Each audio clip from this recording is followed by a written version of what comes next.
Yo, mungana suara jangkrik ning kene. Lampu kamar tak pateni, karen peteng atine.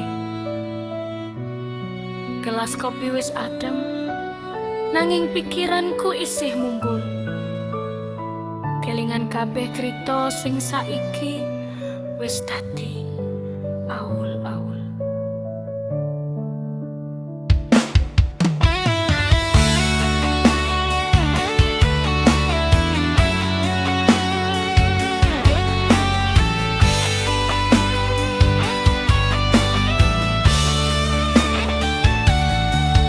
Lungguh neng pojok kamar, nyawang langit-langit, pikiran melayu tekan dhuwur nembus langit sing pahit. Kelingan guyumu sing biyen dadi tambane keselku, saiki mung dadi bayangan sing ganggu turuku.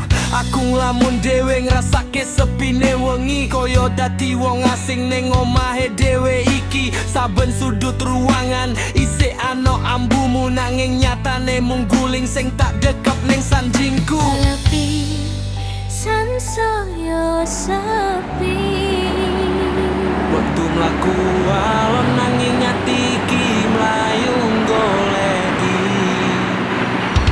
garis-garis kenangan sing wis wiwit luntur, kegocek kahanan gawe uripku dadi kocar kacir.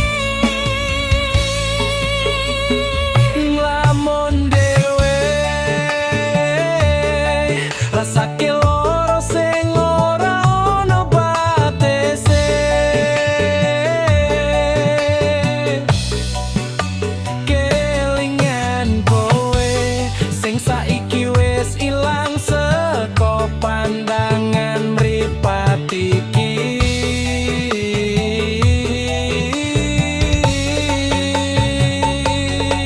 Gusti nopo niki dalan sing kudu tak lewati, nampet kangen ning dodo sing nyesek tekananani. Lamun dhewe nunggu esuk teko nggawa pepadang, nanging atiku isih kesangkut ning jaman biyen sing ilang. Mung iso nglamun dhewe kan ngrasake sepine.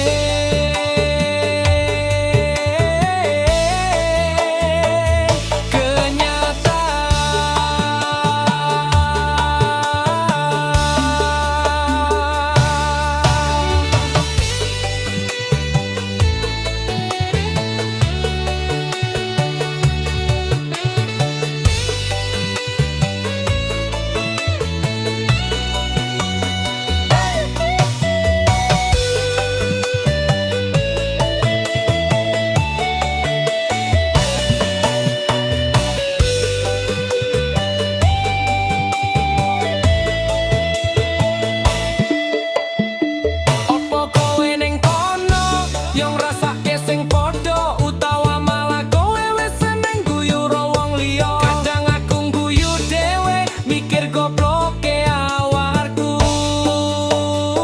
sing isih gelem nunggu, padahal kowe wis milih mlayu. Tak coba mbusak fotomu saka galeri HP-ku, nanging carane mbusak sliramu saka memoriku. Iku sing dadi PR-ku saben wengi teko, lamun dadi hobiku wiwit kowe lunga adoh kono. Wes tak coba goleki dalan liyane, wes tak nyoba milih lali saka kabeh kritone, nanging bayangmu koyo dadi hantu sing tansah teko saben aku ning kahanan sing langu. Kok kowe ning kono yo ngrasake sing padha, utawa malah kowe wis seneng guyu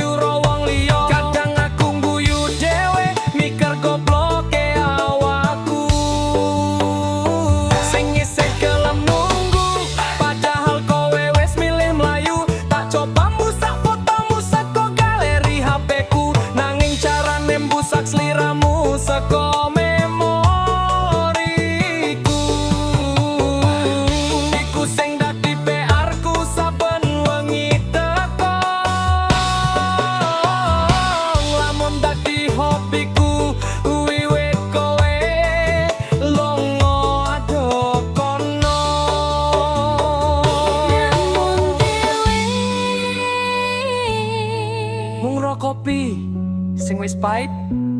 Kaya uripku Yo wis lah,